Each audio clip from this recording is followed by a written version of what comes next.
En nombre de Interlat, Escuela Latinoamericana de Negocios en Internet, la Universidad Pontificia Bolivariana de Colombia y Latinoamérica y nuestro partner anfitrión Latam Click de Paraguay, le damos la bienvenida a todos ustedes a nuestro webinar de hoy, Analítica Web en E-Commerce, con nuestro conferencista colombiano Andrés Sarrazola.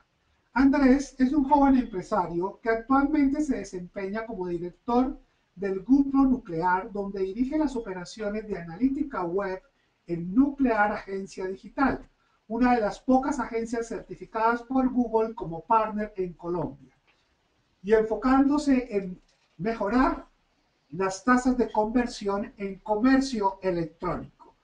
Andrés, es un placer tenerte por primera vez en nuestro webinar.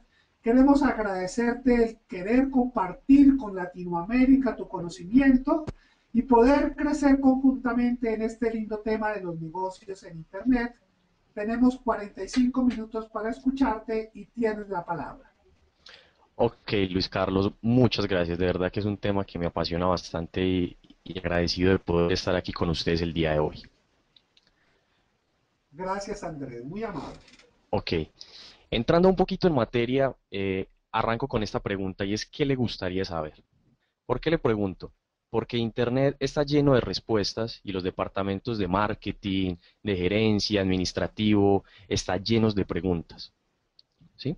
Entonces, unas de las que se podrían hacer comúnmente, que no las vamos a responder todas acá, pero vamos a revisar y vamos a entender cómo lo podríamos hacer, es, ¿qué tal si ustedes se preguntan cuántas visitas se toma un usuario para terminar una compra en un sitio de comercio electrónico? ¿Cuál es la fuente de tráfico más efectiva? ¿Será Google AdWords? ¿Será redes sociales? ¿Será correos electrónicos masivos? ¿Cuál es la tasa de abandono del carrito de compras? Es decir, de cada 100 personas que meten algún producto en su carrito, ¿cuántas personas realmente finalizan la compra como aprobada? ¿Sí? ¿En qué paso se queda el mayor porcentaje de personas? ¿Será que la gente llega solamente hasta el home de la página? ¿Será que llega hasta el producto? ¿Será que llega hasta agregar el carrito? ¿Sí? Y la pregunta que nos hacemos todos es, bueno, ¿y cómo vamos a vender más? Entonces, para arrancar con el tema de analítica web, empecemos con un poquito de historia, cuando todo empezó. El tema de la analítica web es, entre comillas, relativamente nuevo, porque la web es relativamente nueva. Apenas en 1990 nació Internet y en la década de los 90, del 93 en adelante y un poquito antes, estábamos haciendo una medición en términos de analítica solamente por hits. Un hit, digamos que se puede definir como un request al servidor. Lo que estamos haciendo es un pedido que puede ser una imagen, un pedido que puede ser un texto, un pedido que es la página, la visita a una página web. Entonces, digamos que es muy inexacta la medición porque cuando uno entra desde su navegador hacia una página web, pues estamos haciendo realmente muchos hits porque las páginas están compuestas de muchas imágenes, de muchos textos, pero digamos que era una forma un poco precaria, pero que ya daba al menos un dato. Entonces las personas podían saber, digamos, entre comillas, un aproximado al volumen de tráfico que tenían por la cantidad de hits. Y ya más recientemente, en 2005, Google adquirió una empresa llamada Origin Software, que era, digamos, la encargada del tema de la analítica web, la empresa más grande en ese tiempo, y lanzó Google Analytics. Una frase que me parece muy interesante, que la escuché de Ander Jauregui, uno de los más importantes ponentes en el tema analítica web, es que desde que Internet tuvo un uso comercial, surgió la necesidad de medir. Es decir, que todas esas empresas que montaron a la onda de Internet y vieron en él una oportunidad para mostrar todos sus productos y servicios, empezaron a ver que probablemente la página del competidor era mejor o de pronto estaba vendiendo más. ¿Cómo hago yo para cambiar la mía un poco? Aquí les dejo de pronto una línea de tiempo con la historia un poquito más extensa de la analítica web como para entender qué fue lo que pasó desde que arrancó la web hasta un tiempo relativamente actual, cuándo nacieron los mapas de calor, cuándo nació Omniture, que es la herramienta de Adobe. De eso vamos a ir hablando un poquito. Si nos preguntamos la definición formal de qué es, hay muchas definiciones alrededor del mundo. Una, digamos, que es de la Asociación Española de Analítica Web, que un poquito se acopla a lo que queremos es, que es la recopilación, medición, evaluación y explicación racional de los datos obtenidos en Internet con el propósito de entender y optimizar el uso de la página de una organización. Eso se ve un poquito frío, y al que nos gusta mucho la analítica y vivimos en este mundo, digamos que no es probablemente la que más nos gusta. Entonces, para colocar un poquito en contexto, para colocar un ejemplo real de lo que es la analítica web y lo que podría significar, vamos a colocar una analogía. Pasa mucho en Medellín, en Bogotá y seguramente en otros países, que uno va pasando por un lugar de restaurantes y lo invitan a pasar, sale un camarero y le dice, señor, por favor entre acá, tenemos este menú y todo el cuento. Seguro ya algunos habrán identificado la zona en su ciudad donde sucede esto. Y para el ejemplo vamos a colocar un restaurante de mariscos. ¿Sí? El restaurante de mariscos arrancó relativamente hace poco, entonces no tenía muchas visitas dentro del local, ¿sí? Que estamos hablando todo físicamente, no entraban muchas personas. Entonces el administrador del local le pidió al camarero, que es este señor que vemos en pantalla, que por favor saliera a la puerta y empezara a invitar a las personas a entrar al restaurante, muy formalmente, mostrándoles el menú, invitándolos a que pasaran. Entonces, este señor empezó a hacer eso. Empezó a llenar y a llenar de gente el restaurante y el administrador salió y le dijo, muy bien, excelente, sos un crack. Tengo el restaurante lleno, no me cabe ni una sola persona más. Pero tenemos un problema muy grande. Y es que de los dos platos más importantes que tenemos acá, que son la sopa de mariscos y que es la langosta de mariscos, pues la mayoría de las personas que entran me están solamente comprando la sopita. Y esa sopa a mí me deja una rentabilidad muy baja, me ocupa una mesa y son cuatro o cinco personas comiendo sopa que vale alrededor de 5 o 7 dólares por decir algo. Y la langosta, que es el plato que a mí más me interesa vender, porque más rentabilidad me deja, pues se está vendiendo muy poco. Entonces el camarero, que era un tipo muy profesional, hizo la pregunta adecuada. ¿Sí? Les hizo la pregunta correcta al administrador. Le dijo, venga, pero esa gente que está comiendo langosta, ¿quiénes son? Esas personas, ¿cómo se comportan? ¿Cómo vinieron vestidas? ¿Qué edad tienen? Más o menos a qué horas, entre qué rangos horarios están comiendo. ¿Sí? Entonces el administrador se tomó su tiempo y dejó más o menos un lapso de 2 meses siguiendo con la misma gente que estaba entrando y revisando y detectando un perfil. Después de que analizó todos estos datos, llegó y le dijo al camarero, vea, ya ahí tengo identificado, estos señores que comen langosta, esos señores vienen muy bien vestidos, esos señores vienen de corbata generalmente, son rubios y de ojos claros, estos señores hablan inglés, son altos, son como medio despistados, ¿sí? Entonces ya le dio un perfil, ya identificó el perfil de esas personas que comen langosta. Entonces el camarero, que era un tipo muy profesional, salió de nuevo a la calle y cuando pasaba una persona como yo, pues ni me miraba siquiera. Cuando pasaba una persona con pinta de ser de México, de Perú, de Colombia, de Chile, no, lo dejaba pasar, sí, pero cuando pasaba uno de estos monos altos, medio despistados, el hombre iba y lo capturaba, le hablaba en inglés, lo invitaba a pasar, y el resultado fue que al cabo de un tiempo, la cantidad de langostas vendidas fue más y fíjese que en este punto de la historia el restaurante sigue estando lleno. También estaba lleno antes, ¿sí? Pero ahora está lleno de personas cualificadas. Entonces, análogamente, este es el matrimonio que hay, por decirlo así, entre el tráfico y la analítica. Uno no debe convivir sin el otro.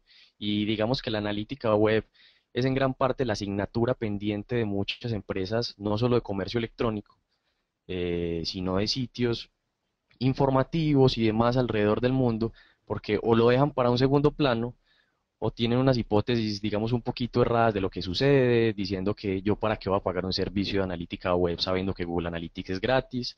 Y ahorita vamos a ir pues como desvelando un poquito más por qué es importante. Entonces, si me lo preguntan informalmente, para no dar esa definición un poco tosca de lo que estamos haciendo ahorita, la analítica web es una herramienta para hacer más de lo que sirve y menos de lo que no. Tomando el ejemplo anterior y análogamente, ya vimos que quiénes era el perfil que no cumplía para comprar la langosta y quiénes sí, y eso fue lo que arrancamos a hacer. ¿Sí?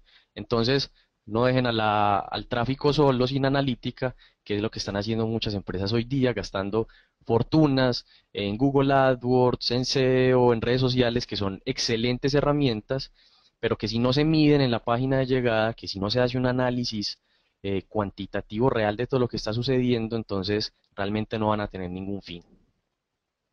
Ya hablando un poquito de eso, para tomar el ejemplo de Google Analytics, que es, digamos, la herramienta por excelencia de analítica web, habiendo otras más que ahorita probablemente vamos a tocar, lo tiene segmentado, digamos, en cuatro grandes pilares, que es el público, y cuando hablamos del público, Google Analytics nos permite ver unos datos sociodemográficos, nos permite ver su edad, su sexo, nos permite ver su locación, de qué ciudad viene, de qué país viene. La parte comportamental nos habla de cuál fue nuevamente el comportamiento de esa persona en mi sitio web, cuánto tiempo se quedó, si visitó varias páginas, cuáles son las páginas más visitadas y otros cientos de estadísticas más. Y la adquisición básicamente nos habla de por dónde vinieron esos visitantes al sitio web. Si fue que nos llegaron buscando por Google por los anuncios o fue por Google orgánico, es decir, los resultados gratuitos, o si fue por una campaña de email marketing que hicimos. Y finalmente, digamos que ese es el punto que nos interesa a todos y es el de las conversiones, es decir, cuántas personas cumplieron esos objetivos que nos estábamos planteando y naturalmente que podemos cruzar todas estas métricas unas con las otras y nos vamos a encontrar en un sinfín o en un mar de estadísticas y de métricas muy usables, pero que hay que tener cuidado para saber cuáles utilizar y cuáles no. Lo vamos a ir revisando. Para entrar un poquito en materia, vamos a hablar de algunas métricas que son, entre comillas, básicas, pero que son importantes para conocer el flujo normal de las decisiones que se puede tomar un sitio web. En primer lugar están las sesiones, bien conocidas como visitas, que nos hablan de un volumen de tráfico en el sitio web. Estas sesiones particularmente están un poquito mitificadas, entre comillas, porque las personas o los clientes suelen creer que son usuarios, que son personas. Entonces, cuando ven ese pico por allá que está alrededor de los 1500, dicen me visitaron 1500 personas. Y vamos a ver que esa estadística no es del todo cierta, porque una persona puede tener varias sesiones. Es decir, que una persona puede entrar hoy y puede entrar el siguiente mes y el siguiente mes durante plazo de un año y vamos a tener 12 sesiones de esa misma persona. Aquí es donde vemos a las personas con un asterisco muy grande que ya vamos a revisar, que son los usuarios o visitantes únicos. Entonces, estas personas si no importa las sesiones que hayan hecho, solamente nos van a contabilizar uno para saber cuál es la cantidad de personas. Pero el asterisco que tenemos en este momento es que Google pues tampoco puede identificar al punto que es una persona, sino que él en inicio lo que valida es que sea un explorador. Quiere decir que si yo entro con Google Chrome voy a ser un usuario, pero probablemente si entro con Firefox voy a ser un usuario diferente. Digamos que no es lo común uno estar cambiando de exploradores, pero sí cambiando de dispositivos. Hay que tener en cuenta que hoy día somos unos usuarios multipantalla totalmente y que si entramos desde el computador y después entramos desde la laptop o si entramos desde la tablet o desde el smartphone, pues probablemente vamos a causar visitas con usuarios diferentes, a menos que, y es un punto bien relevante, hagamos algún tipo de implementación con Google, con Universal Analytics, que ya es por defecto digamos, el protocolo de seguimiento para identificar cuando un usuario se loguea en mi sitio web desde diferentes plataformas, identificar que es el mismo. Caso Facebook. Uno en Facebook normalmente está logueado desde el computador y desde el celular, pero como él siempre sabe que es uno, pues va a conocer cuál es el comportamiento individual en todos los dispositivos. Entonces era muy bueno hacer aquí este paréntesis. El tema de la duración media de la sesión nos habla entonces del tiempo que un usuario usó en nuestro sitio web, el tiempo promedio que se quedó en nuestro sitio. Aquí hay otro asterisco muy interesante y es la forma de medición para el caso de Google Analytics, es que Google nunca sabe cuánto tiempo nos gastamos en la última página. Y es porque cada vez que cambiamos entre una página y otra, nosotros hacemos otra petición al servidor y junto con eso enviamos una cantidad de datos y Google calcula otra cantidad de datos. Pero cuando nos salimos, como no hay ninguna otra petición a ese servidor, entonces él se queda sin ese dato. Simplemente no lo cuenta y cuenta los datos de la penúltima página hacia atrás. Las páginas vistas son el total de páginas que se vieron en las sesiones. Es decir, que en una sola sesión, un usuario pudo haber visto 4 o 5 páginas y la suma de todas estas nos van a dar las páginas vistas. Y la siguiente métrica que tenemos es páginas por sesión. Lo que estamos hablando aquí es de una división entre el total de las páginas con el total de las sesiones. Y es una métrica bien interesante porque nos va a hablar de en promedio cuántas páginas se están viendo. Es decir, que cuando una persona entra a mi sitio web normalmente ve 3 o ve 5 o ve 10 y aquí ya empiezan realmente las estadísticas a tomar sentido. porque no es lo mismo un sitio de e-commerce donde una persona puede navegar por un sinfín de productos a lo que es probablemente un blog donde todo está hacia abajo y yo sigo bajo, bajo y probablemente no genere una página, eh, una, una vista nueva a una página. ¿Sí? La métrica de la que todos estamos pendientes es la conversión. La conversión básicamente es cuál fue ese porcentaje, más bien la tasa de conversión, cuál fue el porcentaje del total de las visitas que cumplieron con uno de mis objetivos. Digamos que aquí esto se vuelve un poquito, entre comillas, al amaño de cada quien para saber cuáles son los objetivos de cada uno, porque para mí los objetivos pueden ser una transacción en mi comercio electrónico, pero para otra persona los objetivos pueden ser los comentarios en un artículo de blog. O yo puedo tener muchos tipos de conversión. Yo puedo tener personas que se queden más de 8 minutos en mi página, márquemelo con conversión. ¿Sí? Cosas que para mí tengan sentido. Y ahorita vamos un poquito a identificar por qué lo uno o lo otro. El porcentaje de rebote es la métrica que nos habla del total de las personas, cuántas se salieron sin visitar ninguna otra página o sin tener ninguna otra interacción con el sitio.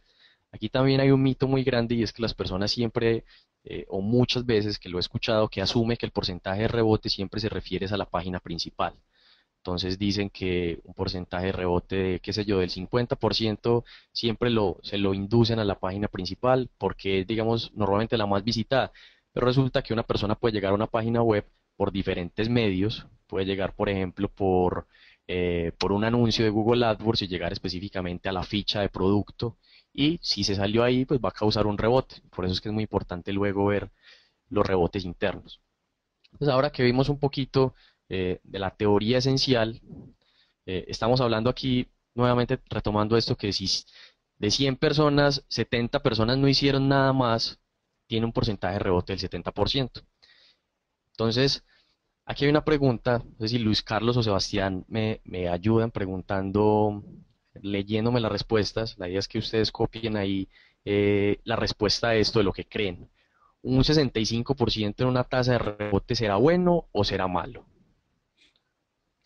Estamos atentos a la respuesta. Efren dice malo, María Willes dice malo, Iván Tejada dice malo, depende del objetivo de la página, John Vesga, Efren César dice malo, Alejandro Caicedo dice malo, si se logran Mónica Sánchez y se logran las conversiones, Félix malo, Ailén malo, bueno, perdón, Juan Morales depende, Carolina Padilla depende, Mónica depende, es muy regular, diría que no es bueno, Oscar Pedrosa, Félix Arcia malo, Pablo Betancourt malo, depende de la cantidad de visitas, Sebastián Velázquez, José Miguel bueno, Ok, Wilmer malo, malísimo Camilo Bernal, se inclinan más por lo malo. ok, muchas gracias Luis Carlos. La Con mucho respuesta a gusto. esto es muy sencilla y es todo depende del contexto. Siempre que nos den cualquier métrica hay que contextualizarla. Es como cuando uno va al médico porque tiene algunos punticos que le salieron en la piel y el médico automáticamente no te va a recetar y te va a mandar unas pastillas. El médico te va a preguntar, ¿y esos punticos te pican o no? ¿Y cuándo te salieron? ¿Y qué edad tienes? ¿Y qué fue lo último que consumiste? Entonces todo va a depender del contexto. Vamos a ver aquí dos posibles escenarios, muchas gracias por las respuestas, en los que la tasa de rebote podría jugar para un lado o para el otro. Supóngase que estamos en la página principal de un comercio electrónico, ¿sí? Se entiende que en esta página tenemos una cantidad de secciones, un sinfín de categorías, una cantidad de productos por las que las personas podrían hacer clic y ya no serían un rebote. Quiere decir que si 65 de cada 100 personas están saliendo, podría ser malo porque podría significar que las personas no encuentran lo que buscan. Podría significar que la fuente de tráfico que está llevando la gente a esa página principal está hablándole de algo que no van a encontrar, ¿sí? Si en un anuncio en alguna parte estaba saliendo que iba a encontrar ropa para perros y cuando llegó encontró ropa para gatos, pues probablemente esta persona no lo va a considerar relevante y se va a salir. Entonces habría que analizar. Pero miremos otro escenario. Supóngase que tenemos una landing page donde la persona solo tiene dos opciones. O se sale o llena el formulario de contacto y lo envía. Solamente tiene esas dos opciones, ¿sí? Si tenemos un 65% de cada 100 personas que se salen, 65 de cada 100 se están saliendo, pues eso podría llegar a significar que el 35% restante, la diferencia para llegar a 100, pues probablemente sí están enviando el formulario de contacto. Quiere decir que un 35% de tasa de conversión para esa landing page podría ser extremadamente bueno, ¿sí? Lo que quiero que tengan en cuenta, sobre todo porque ser un analista web o revisar estos datos no es abrir Google Analytics o decir que tiene Google Analytics instalado, sino que el verdadero poder, como les coloco acá, está en interpretar, en coger esos datos, en conectarlos y en ver qué se puede hacer un poquito y qué se puede pensar un poquito más allá de ellos. Ahora que ya sabemos un poquito de los datos, pues vamos a hablar de los famosos KPIs. Los Key Performance Indicators o las o las claves o los indicadores claves de rendimiento nos hablan básicamente de esas métricas que para nosotros tienen un valor real, ¿sí? Cuando hablo de un valor real es que en todas las que acabamos de ver más el sinfín que hay o que podemos encontrar en Google Analytics o en otras herramientas, hay muchas que nos dan una información pero que para nosotros no son vitales para el negocio. Entonces vamos a ver un poco más de ello. Primero que todo, ¿cómo vamos a escoger los KPIs? Antes que nada, tenemos que saber que todos los KPIs son métricas, porque cada KPI va a ser un indicador, va a ser un dato, va a ser una tabla, ¿sí? Pero no todas las métricas son KPIs. ¿Sí? Quiere decir que no todo lo que damos en Analytics para nosotros juega realmente un valor de vida a muerte, por así decirlo. Para escoger los KPIs correctamente, tenemos que pensar en que estén ligados a los objetivos del negocio o del departamento. ¿Por qué pongo también del departamento? Porque probablemente para marketing, para el departamento de marketing será muy necesario conocer cuáles son las palabras claves que están generando mayor facturación y mayor venta, o cuál es la fuente de tráfico que lo está haciendo, pero probablemente para gerencia quiera ver realmente solamente el dato de ventas desagregado por ciudad, por decir cualquier cosa, porque a él en su fusión no le interesa, o más bien no es de su competencia estar revisando las palabras claves uno a uno. Por eso es que los KPIs podrían estar segmentados en lo que se conocen como unos dashboard o unos cuadros de mando, de acuerdo al departamento de su interés. Algo muy importante de los KPIs también es que sean relevantes, es decir, que para nosotros sí tengan un valor. Y para colocar algún ejemplo, supóngase que hay alguna compañía en Chile que lleva mucho tiempo con su e-commerce y cuando entra a Analytics se da cuenta que tienen, digamos que ellos solamente venden en Chile, ¿cierto? Cuando llegan a Analytics se dan cuenta que tienen visitas de Perú, que tienen visitas de Canadá, que entraron dos visitantes de Israel el mes pasado. ¿Sí? Es una métrica que está ahí que podría eventualmente servir si lo que ellos quieren es dejar de vender en Chile o empezar a meterse en otros mercados, pero no van a tener una relevancia si no son muchos datos juntos durante mucho tiempo y si ese realmente no es el objetivo del negocio en el momento. Si el objetivo del negocio en el momento es vender más, ese dato no sería relevante para ellos. Otra cosa muy importante es que sean alcanzables porque van ligados a los objetivos, ¿sí? Si vamos a hablar de que vamos a tener unas ventas de tantos millones de dólares, entonces que el KPI realmente que lo está respaldando por detrás, sí le podamos hacer seguimiento, que sean mesurables, es decir, que sean medibles y que hagan parte del desempeño, de la evaluación del desempeño de la organización. Es decir, que si a mí me están midiendo es por la cantidad de visitas que tiene una página, o si a mí me están midiendo es por la cantidad de ventas o por la cantidad de productos, ¿sí? Que los KPIs vayan de la mano de esas evaluaciones de desempeño para que realmente tomen un valor y las personas que están a cargo de revisar le vean realmente su función.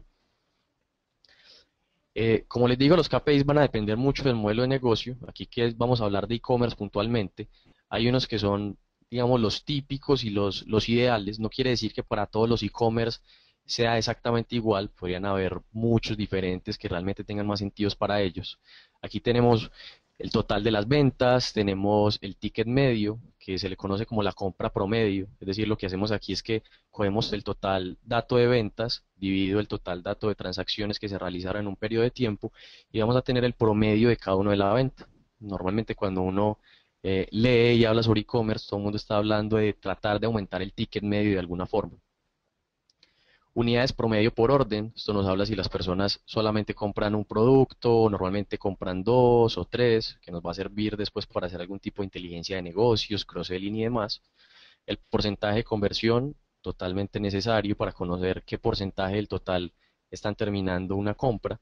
Porcentaje de efectividad del funnel, es decir, del embudo de compra, cuántas personas que arrancan por arriba de ese embudo realmente salen abajo. Ahorita vamos a hablar un poquito más de los embudos, pero en otras palabras, este embudo habla de todo el camino que sigue una persona desde que arranca en el sitio web hasta que tiene una transacción efectiva. Como sabemos, muchos arrancan, pero pocos son los que realmente salen.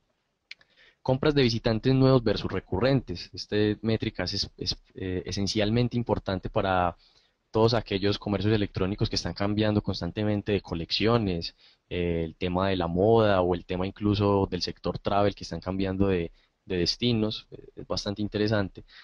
Canales con mejores ventas, aquí hablamos de nuevo lo que hablamos al principio, si fue Google AdWords el que trajo la mayoría de mis ventas, si fue probablemente redes sociales, si fue email marketing, y la venta por dispositivo. Esto nos puede ayudar a tomar una cantidad de decisiones, si hacemos una app, si lo que tenemos es que mejorar nuestro sitio web para que sea responsive o hacer un sitio web móvil, porque la mayoría de las ventas las estamos haciendo desde acá, cuál es el dispositivo con mayores ventas, etcétera. Entonces, ya que vimos estas otras métricas, ahorita vamos a colocarlas un poco en contexto, a revisar cómo podríamos verlo, digamos, en el mundo real dentro de una cuenta de Google Analytics y cómo podemos saber si esos datos están bien, no, y cómo compararlos. Aquí arrancamos con varias fuentes de tráfico, después esta parte de fuente medio y datos mucho más esenciales los veremos en el curso completo de analítica web, en el curso intensivo de analítica web que se los recomiendo que se inscriban porque vamos a tomar muchos más temas en detalle. Aquí vemos, por ejemplo, el primero son causadas por Google AdWords, es decir, Google CPC, como aparece en Analytics. Google Organic, estamos hablando de todos los resultados naturales de Google, lo que se mejora a través del SEO. La tercera fuente de tráfico fue directo, es decir, que esta persona lo que hizo fue que colocó la URL de la página directamente, es decir, que no la buscó en Google, sino que ya sabía que era tal.com y entró. Y esta otra fuente de tráfico que vamos a analizar fue una fuente referida, es decir, que hicieron clic dentro de la página de Facebook de esta empresa y llegaron al sitio web o al e-commerce. De arranque están organizados por sesiones, es decir, que vamos a ver cuánto fue la cantidad de visitas que tuvimos de cada uno de los medios. Aquí ya podemos empezar a sacar algunas conclusiones precarias, como que Google AdWords parece ser el medio que más visitas está llevando. Bueno, parece no es, pero todavía no sabemos si es el medio más efectivo, porque todavía no nos han hablado de conversiones y demás. El porcentaje de rebote, que ya lo vimos, fíjese que ahorita cuando lo estamos viendo en la gráfica estamos hablando de un porcentaje de rebote promedio del sitio, pero cuando lo vemos en esta vista de detalle podemos entender un poco más, porque ya sabemos que para el caso de Google AdWords, las visitas que vienen por ahí tienen un porcentaje de rebote mucho más alto que las que vienen por el tráfico orgánico, que las que vienen directas o que las que vienen por referidas. Este porcentaje de rebote, para colocar un contexto, pues ya dijimos en qué momentos podría ser bien y en qué momentos podría ser mal, pero si lo quieren tomar más o menos de media en un sitio web normal, transaccional o un sitio que no sea de una sola página, sino de varias internamente, normalmente se dice que de un 40% hacia abajo podría ser normal y del 40% hacia arriba ya es de pronto algo que no completamente lo que preocuparse, pero sí digamos uno de los rasgos a optimizar que podrían estar en lista. Las páginas por sesión, entonces aquí estamos viendo cada una de estas fuentes de tráfico, cuántas páginas visualizó internamente y la duración media de la visita. Fíjese que aquí notamos el mismo patrón, las personas que vinieron por Google AdWords se quedaron poquito tiempo, las que vinieron por otras fuentes se quedaron más, entonces podríamos suponer, obviamente haría falta un análisis un poquito más profundo, pero podríamos suponer que las personas no estaban encontrando lo que está buscando o lo que se les está prometiendo en los anuncios de AdWords probablemente no sea lo que están encontrando. Entonces aquí a la persona encargada de esta fuente habría que, entre comillas, jalarle las orejas y decirle qué plan se puede proponer para mejorar esa campaña ya. Háganse de cuenta que Google AdWords era el camarero y aquí estamos nosotros de la parte de la administración viendo qué sí se está haciendo bien y qué no se está haciendo mal. Entonces, cuando hablamos de la optimización siempre Es un enredo saber por dónde arrancar porque como les digo, tenemos miles de métricas que podemos cruzar unas con otras y vamos a tener de todos los datos. Como dicen por ahí, mucho análisis causa parálisis. Entonces, es relevante siempre saber por dónde arrancar. Entonces, mi recomendación siempre es haga una lista de todas aquellas cosas que usted cree que puede mejorar en su comercio electrónico. Sí, si usted lo que le está apuntando es a tener más ventas en una etapa inicial, entonces vamos a ver cuáles son las cosas que no están dejando pasar las ventas, la gente de qué paso a qué paso no está siguiendo en el carrito de compra. Eh, Revise las métricas que se salen del objetivo. Esto habla de que si yo quiero un porcentaje de conversión del 3% y lo estamos teniendo en el 0,5%, pues hay mucho que hacer y mucho que optimizar. Eso realmente es una labor que nunca termina. Esos son típicos y, digamos, muy importantes que se estén revisando, que es la tasa de rebote, como les digo, la visualización del embudo y las ventas para un tema transaccional. Compare periodos viables para sacar conclusiones. Esto lo digo siempre porque muchas personas tienen la tendencia a estar midiendo el mes actual contra el mes anterior y eso es un gran, eh, digamos, una gran mentira. Sí, son datos que están relativamente viciados. Lo ideal sería medir el mes actual con el mismo mes en el año anterior. Supóngase que hay una empresa que vende regalos para Navidad y que vende todo, bueno, más bien no regalos, que vende productos navideños, que vende el árbol, el papel, las bolas. Si ustedes suponen una gráfica de cómo sería eso, pues muchos ya la tendrán en mente. De enero a noviembre un comportamiento muy bajo y en diciembre las ventas totalmente arriba.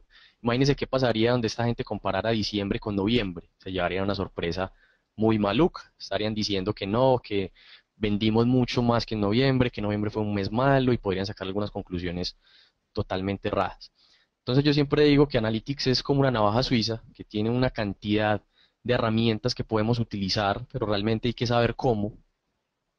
Tenemos segmentos, filtros, conocer porcentaje de derrote por fuente de tráfico.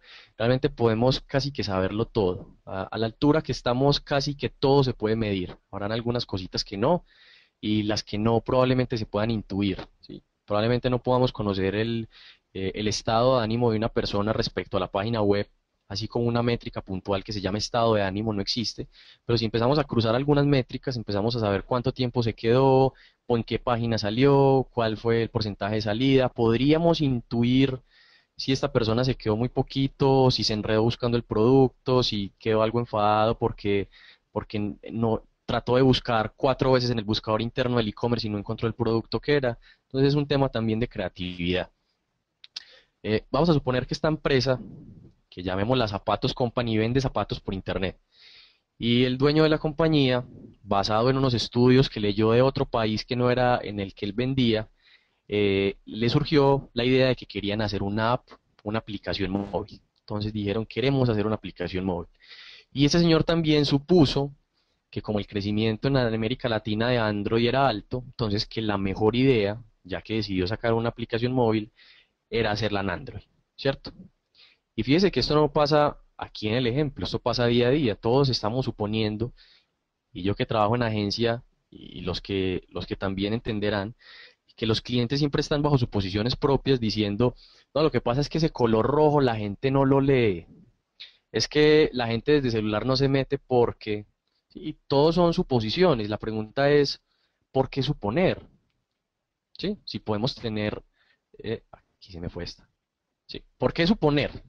Pena y que se me fue una. ¿Por qué suponer sabiendo que tenemos los datos correctos para analizar? Fíjese en este ejemplo particular que estamos hablando de esta empresa de zapatos. eh, Aquí tenemos un informe Analytics donde me dice cuáles fueron las visitas desde computador, las visitas desde mobile, las visitas de tableta. Si se fijan, mobile y tableta juntos suman más del 51%.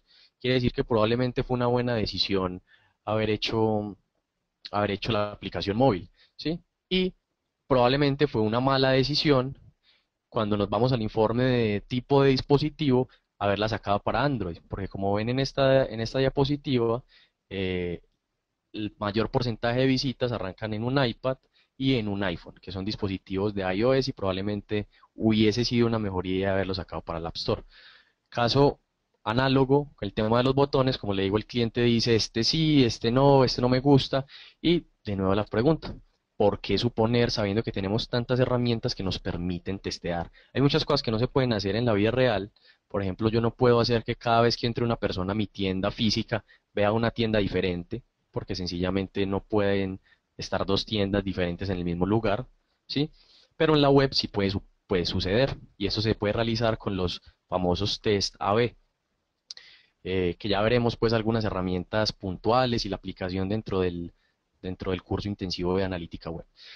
Aquí tenemos una cantidad de visitantes de lo que se dividieron en dos grupos y cada vez que una persona visita la página, probablemente le vamos a mostrar una versión diferente. Si 100 personas entraron, podríamos configurarla para que 50 vean una versión y 50 vean otra versión.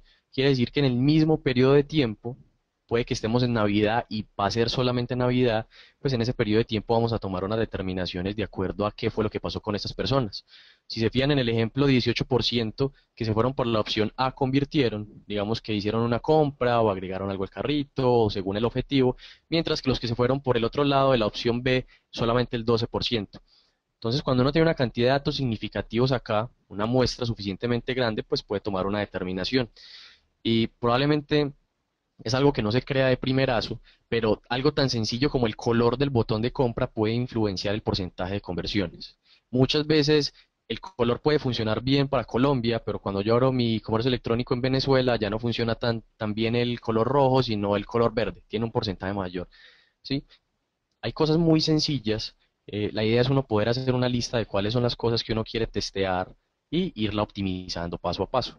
Aquí en este otro ejemplo, uno tuvo 200.000 en ventas y otro 350.000 en ventas solamente por mover es lateral, que en la página original está a la izquierda y en la página modificada está a la derecha. Y con eso aumentaron su porcentaje de conversión y podríamos sacar mejores resultados. Créanme que los grandes comercios hacen esto todo el tiempo. Lo hacen todo el tiempo y están testeando con nosotros una cantidad de cosas para verse siempre mejor. El ciclo de compra normal de cualquier cosa, estamos hablando de conocimiento, interés, consideración, compra y lealtad. ¿En cuál de estos aplica la analítica web? La respuesta es en todos. Alguien dirá, bueno, pero la lealtad, ¿por qué? Si esta persona ya me compró y me va a seguir comprando, yo para qué ya necesito analítica web. Y supongamos el caso de una persona que compra alimento para mascotas y yo dentro de mi Google Analytics sé qué usuario es, sé qué productos compra y sé la recurrencia de esos productos. Supongamos que estamos hablando de cuidado para mascotas, que en la presentación que esta persona compró le dura 30 días.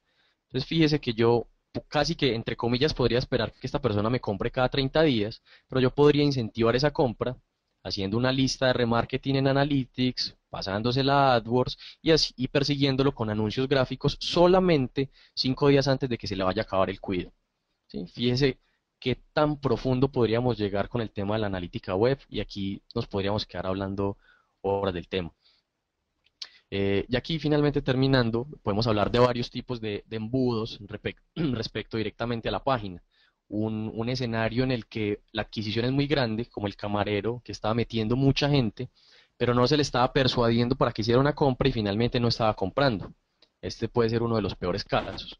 Un siguiente paso es en el que la adquisición está bien segmentada, es decir, estamos metiendo personas que realmente cumplen con el perfil de venta, pero no le estamos haciendo una suficiente persuasión. Para el caso del comercio electrónico, probablemente las fotos estén en muy mala calidad, no se estén viendo bien, qué sé yo, no estén las combinaciones de los colores completas, y pues naturalmente si ya no pasan a la persuasión, menos van a pasar a la conversión.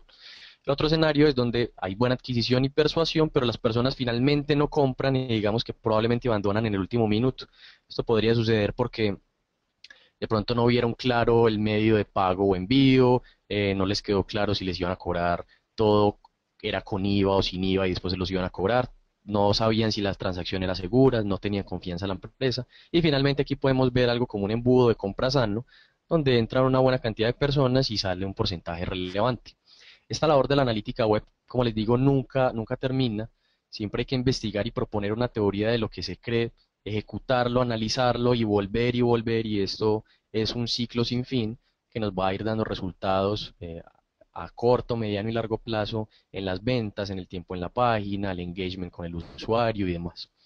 Eh, Hay más allá, es decir, aquí hay muchos temas que no hemos tocado, esto es un 0,1% de lo que 0,001% de lo que se puede hablar del tema. Podríamos hablar de los nuevos reportes para comercio electrónico avanzados que tienen Analytics y que salieron apenas en junio, de una cantidad de herramientas para mapas de calor y demás. Y finalmente, ya que se nos terminó el tiempo, este dato no es puntualmente analítica web, pero se los quiero dar para que vean cuál es la proyección que se puede hacer y cómo el optimizar realmente funciona. Este gráfico que ven aquí habla de las ventas de comercio electrónico en Latinoamérica.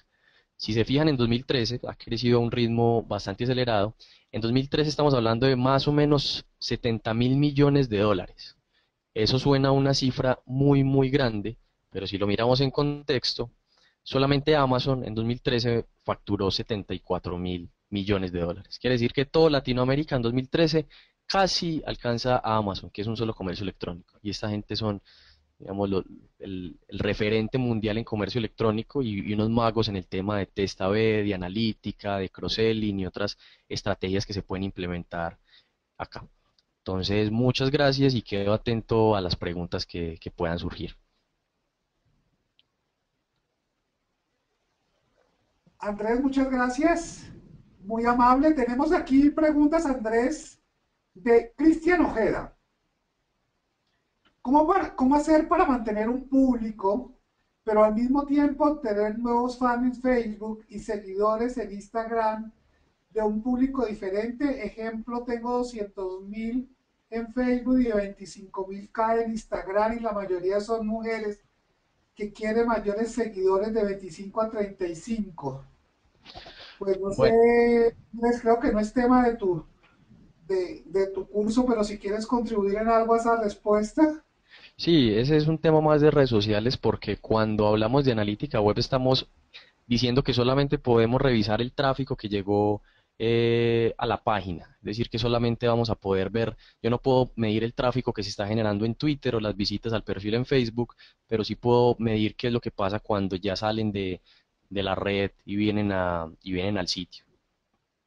Que si por favor, te dice Víctor Bejarano, le explicas un poco más la situación del embudo. Vale, Víctor. Básicamente el embudo de lo que se habla es de la cantidad de personas que entran a hacer cierta acción en nuestro comercio electrónico y las personas que salen, estamos hablando de las personas que terminaron, por decir algo, con una transacción efectiva.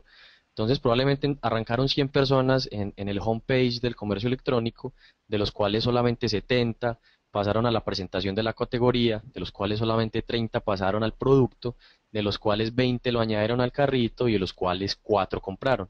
Quiere decir que estamos hablando de una efectividad del funnel o de ese embudo del 4%, porque 4 fueron los que salieron con compra efectiva de los 100 que arrancaron inicialmente. Y uno puede tener tantos pasos como quiera o como tenga sentido para uno. Mishkar, es decir, del total de sesiones se resta el rebote, que es la mitad, y de esa mitad se restan los usuarios no únicos, y de ese restante puedo hacer remarketing. Bueno, para el tema del remarketing que se puede manejar con las listas en Analytics, realmente uno define a qué público quiere seguir. O sea, no realmente tuvo que ser que la resta de esto con lo otro. Uno puede decir, yo quiero perseguir solamente a personas con dispositivo Mac. ¿Por qué? Porque solamente les quiero vender a ellos un software que solamente funciona en Mac, entonces no tiene sentido perseguirlos en Windows. O solo quiero seguir personas que hayan entrado a mi sitio, que hayan entrado a la categoría de zapatos y les va a mostrar solamente luego con alguna otra herramienta, AdWords o así, le quiero mostrar solamente herramientas sobre zapatos. Entonces, digamos que la lista de remarketing analytics, que son se pueden configurar casi que con todas las métricas que vimos, más todas las que hay de edad, de sexo y demás para hacerlo mucho más segmentado.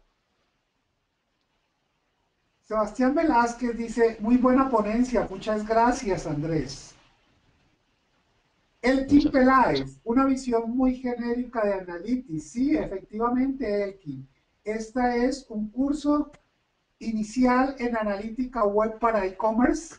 En 12 horas profundizaremos mucho más en el módulo completo que lo encuentras en interlat.co/curso y estamos programando un curso avanzado de analítica web con el colega de nuestro conferencista de 20 horas, Ander Jauregui.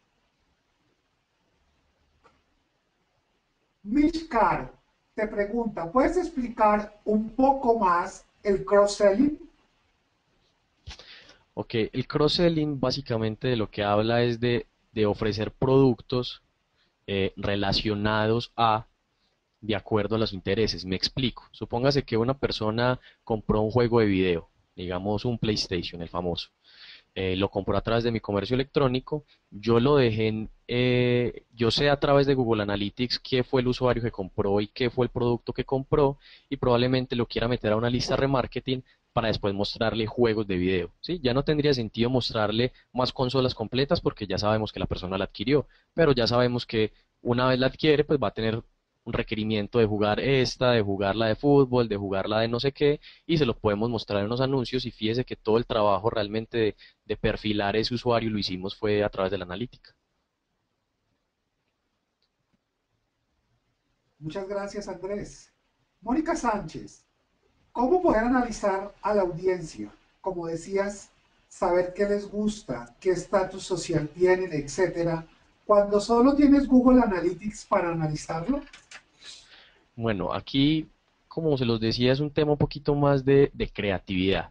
Sí, fíjese que yo podría suponer, entre comillas, la capacidad adquisitiva de una persona por el tipo de dispositivo, por la locación en la que se encuentra, ¿sí? Probablemente por la ciudad.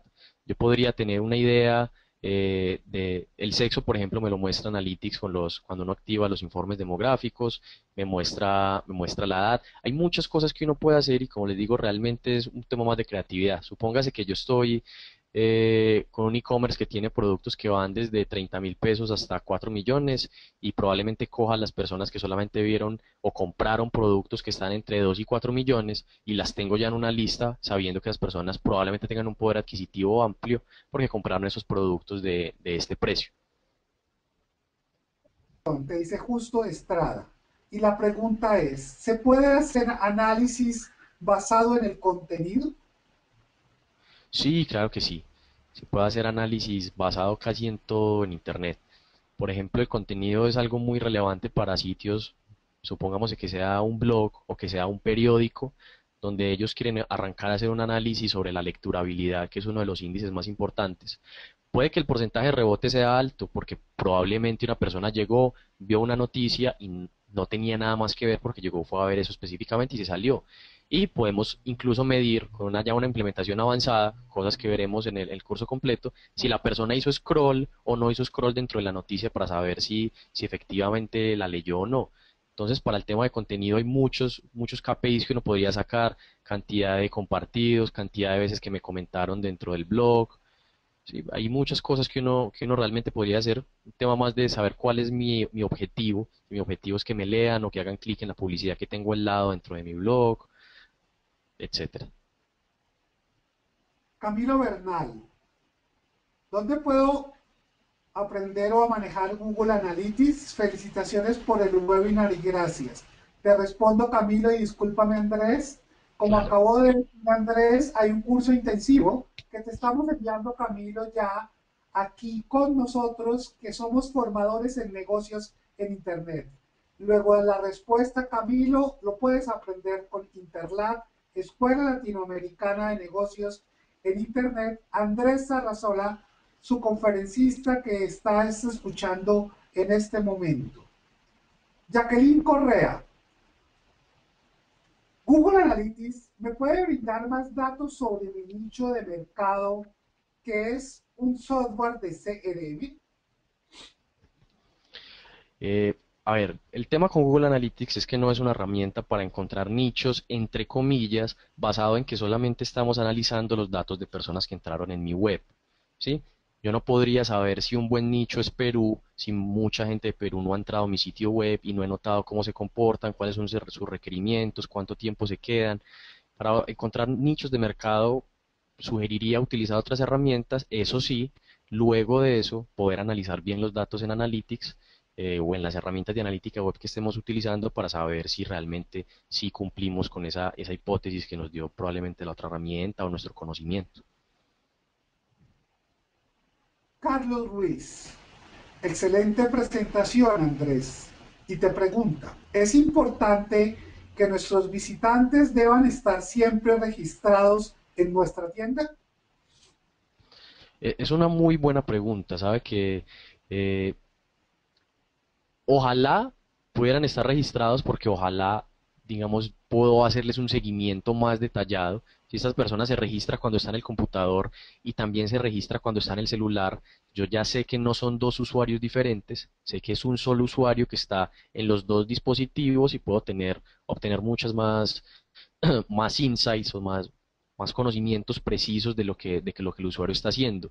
Y un e-commerce, digamos que la idea del e-commerce es que la gente compre. Ojalá lo que no es, lo que menos espera uno es que lo hagan con una cuenta de invitado. Ojalá las personas se pudieran registrar siempre, mantenerse logueados para hacerles, como te digo, un seguimiento más exhaustivo y conocer más sobre el negocio.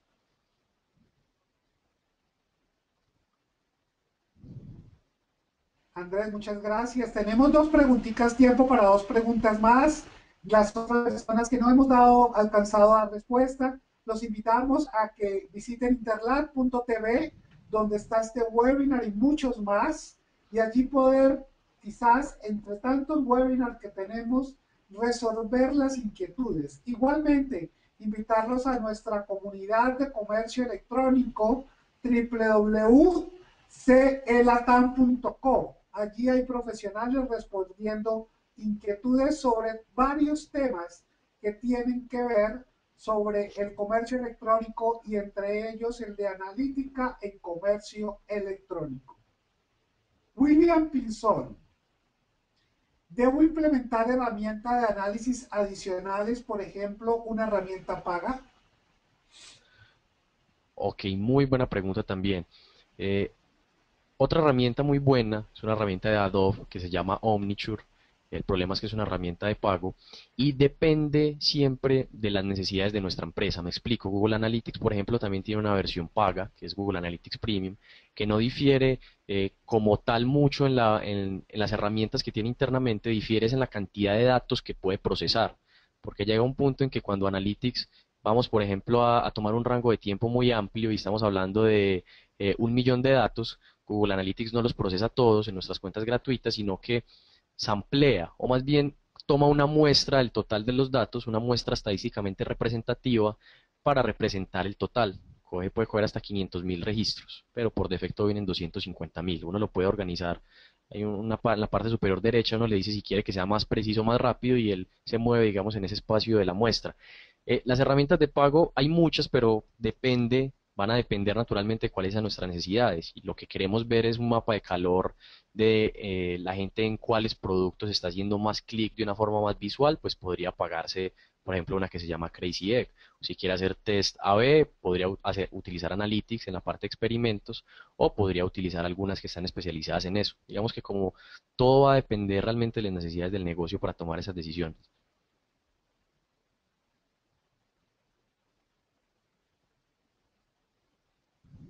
Andrés, gracias. Wilmer Duarte, ¿es Google Analytics para ti la mejor herramienta de medición? ¿O nos podrías indicar qué otros sitios arrojan iguales o mejores estadísticas? Excelente. Para mí, francamente, Google Analytics. Es una herramienta que ha venido evolucionando a un ritmo impresionante desde que se lanzó. Omniture de Adobe le tenía, entre comillas, algunas ventajas por algunas cosas especiales que tiene, pero Google Analytics ha ido creciendo al punto de que la utilizaría y la utilizamos en la agencia hoy día para absolutamente todas las cuentas para este tema. Obviamente que también tenemos otras herramientas de analítica para otros temas más específicos, pero además de que es gratis, mi recomendación completa es Analytics. Andrés, pues mil gracias. Son las 5 de la tarde, hora Bogotá, Colombia, cumpliendo con nuestro itinerario de escuchar tu conocimiento, muchos agradecimientos de las personas aquí en el chat. Esperamos verte pronto en 12 horas profundizando en este tema en el marco de nuestra diplomatura y que las personas que estén interesadas en profundizar mucho más en este y en todos los otros temas nos visiten en los cursos intensivos. Recuerden que tenemos un 2x1 Y adicionalmente tenemos nuestros webinars gratuitos que tratamos diferentes temas. En interlat.tv está el registro a nuestros webinars gratuitos de miércoles y jueves. Veo que hoy tenemos una audiencia muy nueva y nos preguntan mucho sobre ello. Está en interlat.tv. Este webinar de analítica web para e-commerce con Andrés Arrazola estará disponible para ustedes aproximadamente en 10 días hábiles en interlat.tv. Andrés, muchas gracias de nuevo por acompañarnos y repito, te esperamos pronto para compartir tu conocimiento con toda nuestra comunidad en el curso intensivo de analítica web para e-commerce. Luis Carlos, muchas gracias, muy contento de dar este curso a Interlat y a todos los partners. Gracias por la oportunidad. Y estaremos pronto, si Dios nos lo permite, dictando el curso intensivo entonces. Andrés, de nuevo mil gracias, te deseo una muy buena tarde en Medellín y hasta la próxima oportunidad.